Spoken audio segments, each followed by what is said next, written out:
Hello there. Welcome to Moody Institute of Science. We're going to explore several different realms of God's creation. Before we're finished, I think you'll agree that our God is a wonderful God. The psalmist said, "The heavens declare the glory of God, and the firmament showeth his handiwork." So let's begin with astronomy. We think of the stars as little points of light that we see only at night. But our sun is a star. To us, it doesn't look like the other stars in the sky, but that's just because we're so much closer to it than to any of the others. The reason our Earth is so close to the sun is that it's one of the sun's family. That is, one of the 9 planets that revolve around the sun and make up what we call the solar system. But that sun, just how large is it? Well, if it were hollow, you could drop more than 1 million spheres the size of our Earth down inside and rattle them around. For the sun is about 1,500,000 times larger than our Earth. Away out there in the heavens are other stars so much larger that they make our sun but a speck in comparison. How far away are they? Well, let's take a trip from our sun just to that nearest star out there in space. To make the journey, we'll travel at the speed of light, 186,000 miles per second. Let's say that we begin our journey on January 1st. At exactly 12 o'clock noon, we leave the sun and hurtle into space at this inconceivable speed. In 8 minutes and 19 seconds, we have passed the orbits of Mercury and Venus and have spanned the 93 million miles that separate the Earth from the sun. We continue on, passing Mars, Jupiter, Saturn, Uranus, Neptune, and at 5:31, we reach Pluto, the last sentinel outpost of our solar system. And remember, we have traveled 3,675,000,000 miles, and it's still January 1st. But wait a minute. Our journey was to the nearest star, not to the limits of the solar system. We haven't even started our trip yet, for we must continue to travel as the days, the weeks, and the months pass. Finally, a whole year goes by. Then 2 years. 3. 4 years. Then finally, on April 19th of the 5th year, we reach Alpha Centauri, that nearest star out there in space. But our telescopes don't stop here. Their searching eyes have probed the depths of space hundreds, thousands, millions, yes, hundreds of millions of light years, and still there are stars beyond. Not many years ago, astronomers were unable to conceive of anything beyond our own Milky Way system. To them, this was the universe. Then a new discovery rocked the astronomical world to its foundations. For years, telescopes had revealed hazy objects called nebulae, distributed throughout all the heavens. Some of these, such as the Flame Nebula in the constellation of Orion, and this spectacular filamentous nebula in Cygnus, were known to be composed of luminous gas. Many had a definite spiral shape, thought then to be great whirlpools of luminous gas in the process of forming into a star. However, an intense study was begun of the great spiral nebula in Andromeda. Bringing to bear the superb resolving power of the 100-inch telescope, this nebula was found to be made up of individual stars and was, in reality, another galaxy. It was this discovery that pushed back the boundaries of our knowledge and expanded enormously our concept of the material universe. This new knowledge enabled us to understand the structure of our own galaxy, and at last we had an explanation for the Milky Way. Our galactic system is very similar to the Andromeda galaxy. Seen from the edge, it would appear something like this. The Milky Way is merely our view of our own galaxy. But ours is just one galaxy. Everywhere we look out in space, there are others. How many stars are there? Astronomers tell us that there are at least 100 billion stars in our galaxy. There are 100 million of these galaxies in known space. And known space is just 1/1000th of theoretical space. So if we would number the stars, we must multiply 100 billion times 100 million times 1,000 million. This equals 10 to the 28th power, or 10 octillion stars. The human mind cannot grasp the meaning of such a number, but maybe this will help. Think for a moment how many grains of sand there are. Sir James Jeans tells us the total number of the stars in the universe is probably something like the total number of the grains of sand on all the seashores of all the world.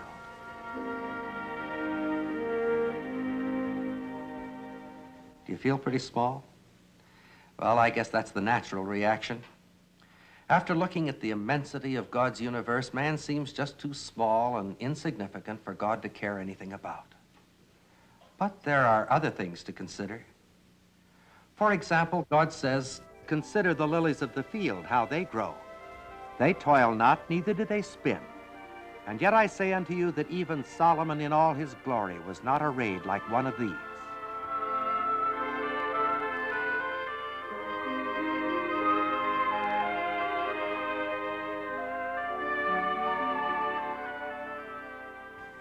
Poppies are the field lilies of California.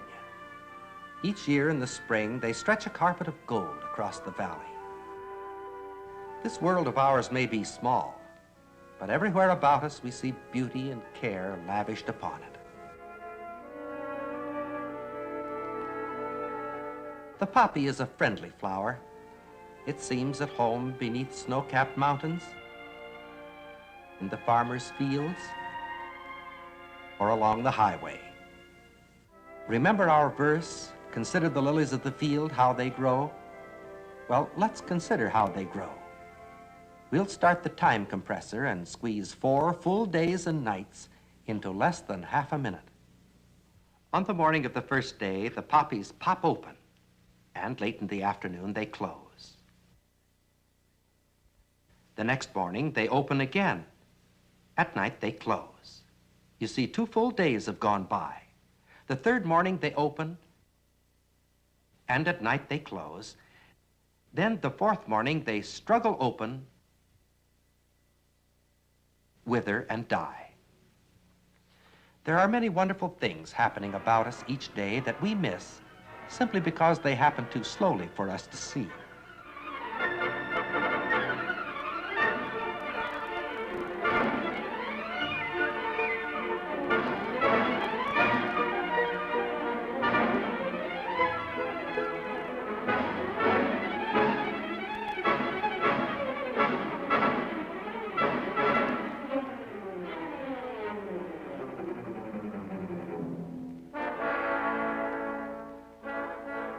It's not only beauty we miss. Many of the most vital secrets of life remain hidden until the lapse time camera lays them bare.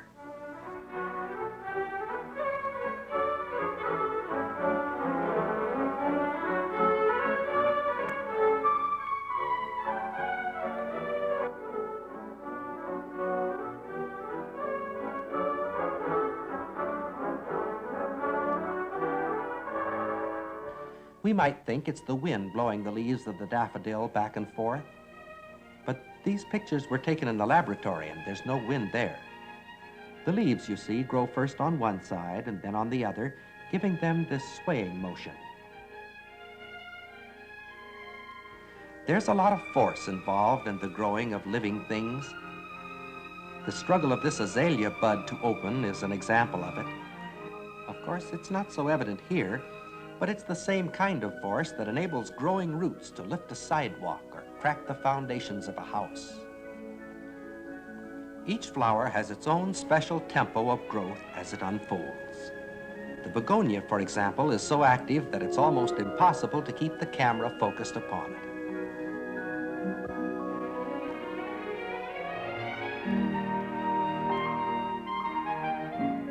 The fuchsia is a favorite with gardeners everywhere.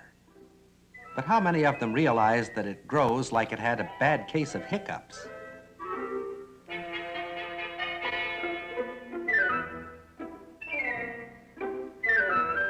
Flowers are as different as human beings. The hibiscus seems to have quite a sense of the dramatic as it unfurls with a grand gesture in a riot of color.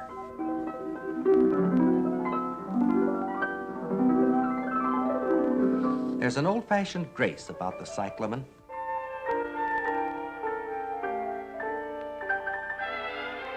It seems to recall the courtly manner of yesterday as it opens with a curtsy. Plants don't grow all the time. They grow a while and then they rest. In this rose, for example, there's a period of growth, then a period of rest, then a period of growth, then a period of rest. Our attention has been focused upon the beauty of the plants. But there's something far more vital than beauty. For plants manufacture, directly or indirectly, every bit of food that we eat. As the leaves are exposed to sunlight, the mysterious and wonderful process of photosynthesis carries on. This process is perhaps the most basic and vital in all the world. Without these marvelous food factories, life could not exist upon the earth. But let's look down inside the minute cells of the leaf and see this factory actually in operation. It takes a powerful microscope to study this life-sustaining function. A tiny section of a leaf is placed on the stage of the microscope. And then we look down inside these cells and see the chlorophyll grains, or chloroplasts, marching endlessly round and round inside the cells. Through the action of sunlight, this photosynthetic process takes the carbon from the carbon dioxide of the air and the hydrogen from the water of the ground, mixing them together into carbohydrates, proteins, and other food elements in a way which man has never quite been able to understand and may never be able to duplicate. Photosynthesis certainly is vital to us, but there wouldn't be any photosynthesis. There would be neither food nor life upon this earth if it weren't for pollination. With the reawakening of life in the spring, the landscape is splashed with riotous color. But this beauty isn't just for our pleasure. Something more vital is involved. The purpose of the color is to attract insects, and to add to this eye appeal, there's a bit of nectar, sweet to the insect's taste. But let's see why the flower needs the insect. The anther, located at the end of those hair-like filaments, produces the pollen. These tiny yellow grains have to be transported to the stigmatic surface of a nearby blossom. Without this process, we would have blossoms, but no fruit on our trees. No fruit means no seeds, and in time, no more trees. The insect crawls over the flower in search of nectar, and minute hairs on his legs and body pick up the pollen grains. Thus they are transported to the sticky stigmatic surface of a neighboring flower. Here, these minute pollen grains germinate. The photomicrographic lapse time camera permits us to actually witness this thrilling process of germination.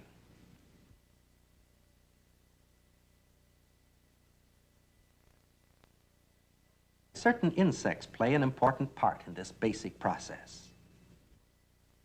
But I'm afraid most of us would be rather glad to get rid of the ones we find in our garden. We complain plenty about these pesky fellows with their seemingly endless appetites.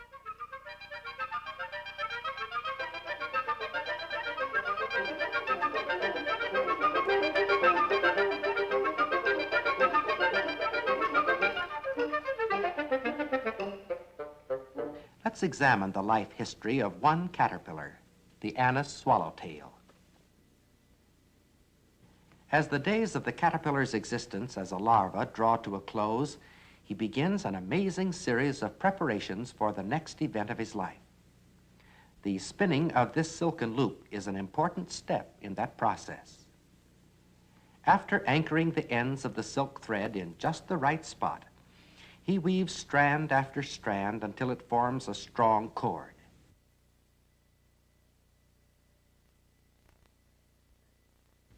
When it is finished, he performs a very neat bit of gymnastics and ducks his head through the loop.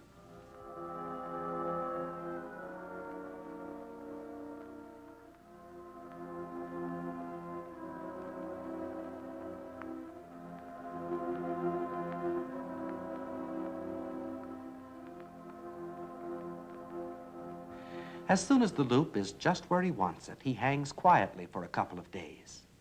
During this period, the pseudopods, feet-like organs along the undersurface of his body, mysteriously disappear. After the interval of quiet, the caterpillar's body convulses violently.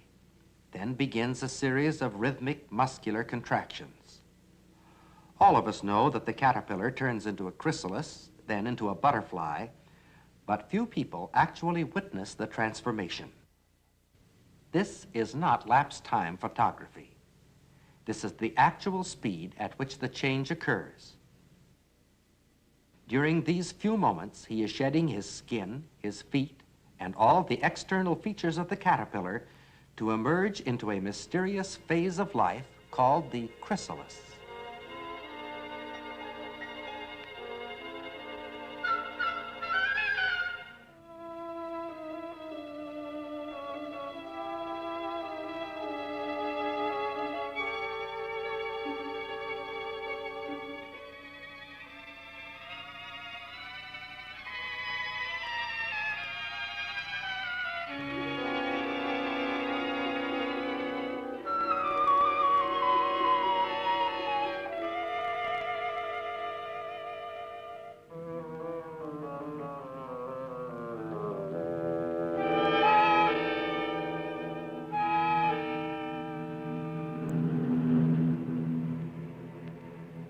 In just a moment, we'll delve into the mysteries of this change in color.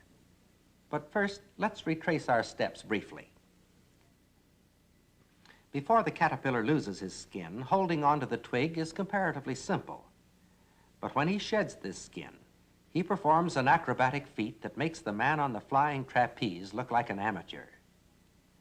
First, he hangs onto the skin by pinching it between the folds of his body. Next, he withdraws what the entomologist terms the cremaster and neatly hooks it onto the branch. It looks as though he might shake himself loose as he struggles violently to rid himself of the rolled up skin.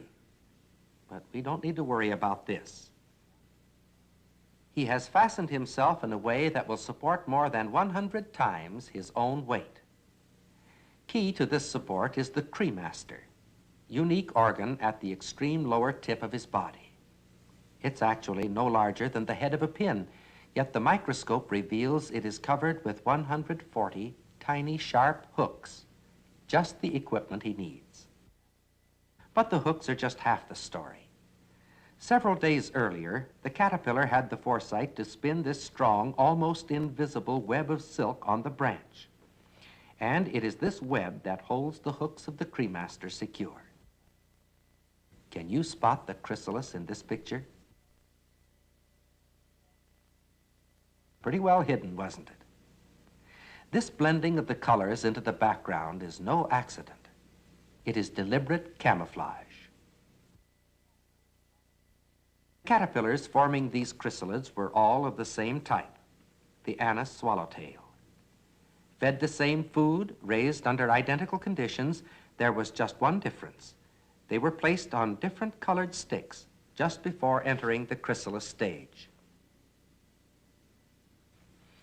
The emerging chrysalis does not immediately bear any resemblance to his environment. At first, it is greenish-white in color. Almost immediately, however, there is a striking change in color that agrees perfectly with the surroundings. This camouflage is the only protection the helpless insect has during the 2 weeks or so it hangs quietly, awaiting its day of liberation. When this day arrives, the insect jerks violently for a few moments, and then the chrysalis pops open, and from it emerges an adult insect, the butterfly. Of course, he still doesn't look much like a butterfly because his wings have not yet filled out. But this process won't take long. If you watch very closely, you'll see it actually take place. Tiny tubes within the wings are being filled, some with blood, some with air, and some with a liquid that will soon cement, giving rigidity and strength to the butterfly's wings.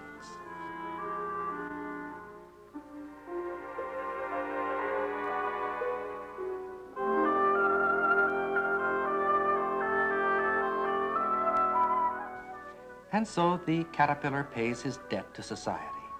He was an awful nuisance in that garden. But as a butterfly, he not only adorns the world with his beauty, but performs the vital function of carrying pollen from flower to flower.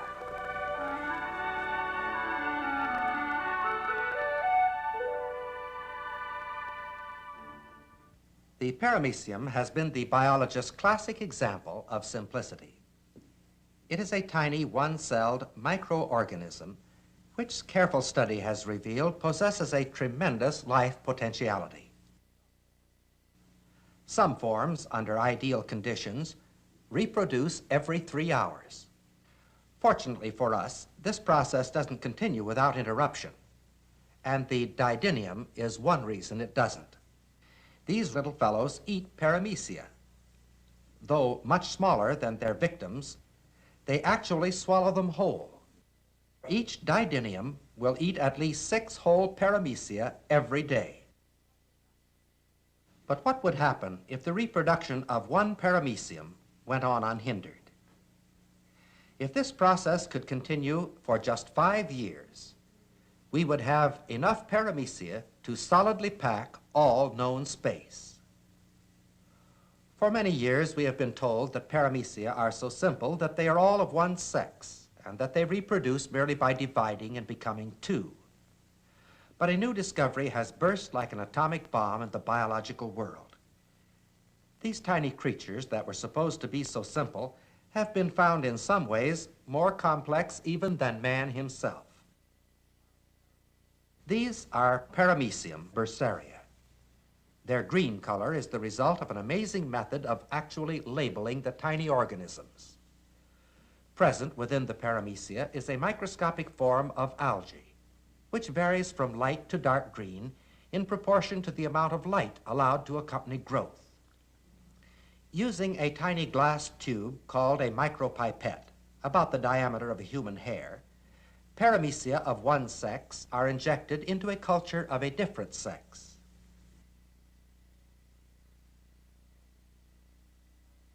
Soon, after the cultures are mixed, the animals assemble into small groups.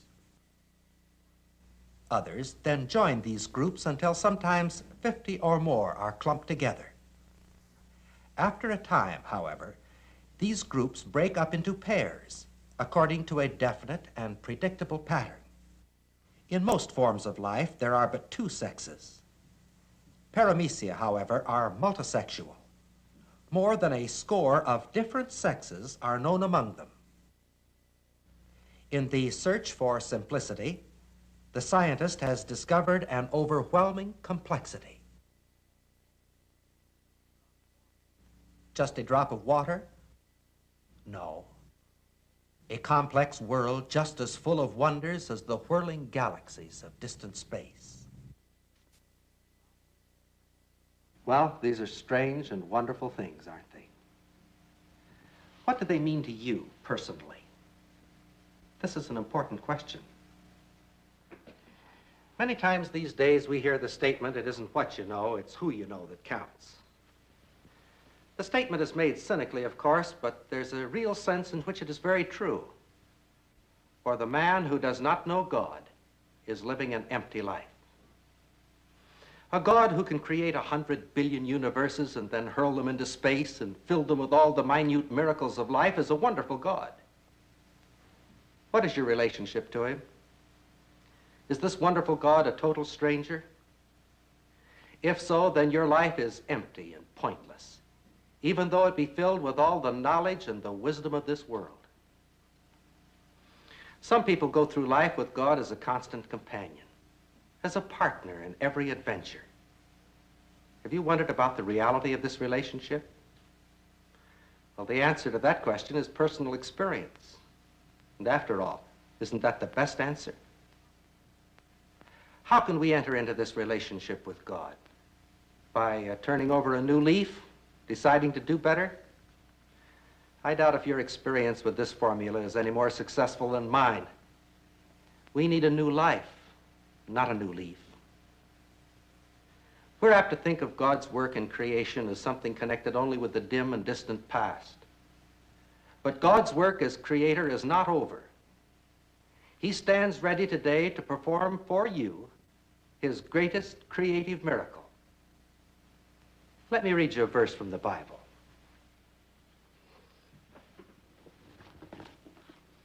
Therefore, if any man be in Christ Jesus, he is a new creation. Old things are passed away, and behold, all things are become new.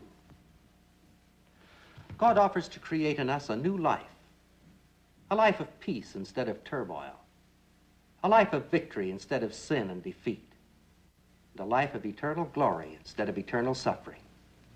And he's great enough to do the job if we'll only let him. The terms of this transaction between a human soul and the creator of the universe are not a matter of opinion, either yours or mine. They are clearly stated by God himself in the Bible, and it is enormously important that you and I know just what those terms are. May I make a suggestion? Get your Bible and read the 3rd chapter of John's Gospel. That's the Gospel of John, the 3rd chapter. It will take you just 3 minutes, and it could well be the most important 3 minutes in your whole life.